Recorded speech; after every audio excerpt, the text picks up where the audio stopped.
Mekong the River. Cantik kan di sini? Sebenarnya hari ini anak zoo ada perkemahan untuk SPM. Hantarlah kat sini. Cantiknya kawasan ni.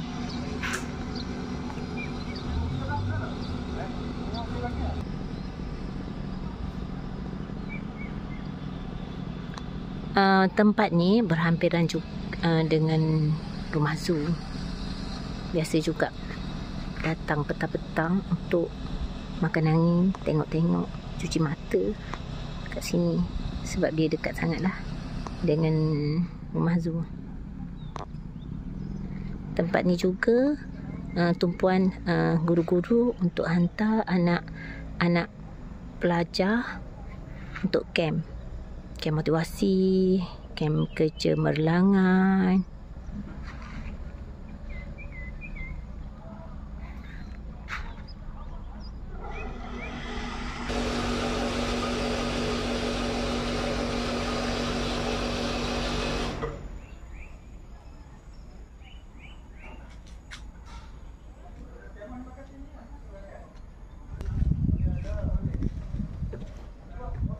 Tingginya air.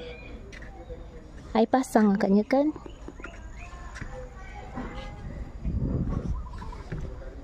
Kat sini ada tempat makan, restoran, terapung.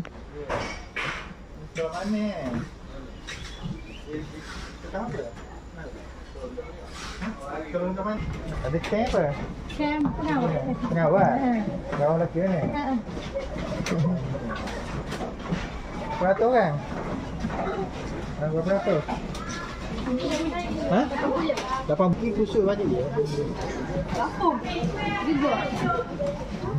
Ada gambar. Ya, Mekong. Mekong. Senang. Senang tapi bang. Datang petang bolehlah main ni. Ada mainan ni ha. Bawa anak-anak mesti dia orang suka. Tidak jauh, tak lagi tinggal sini jualan dah. Lepas tu kita boleh sewa ni untuk tidur. Untuk menginap di sini. Lepas tu ada juga tempat yang seperti room ke atas sana. Ada kolam untuk kanak-kanak dan orang dewasa. Nampak tak kat sana ada kuda. Mekong the River hebat.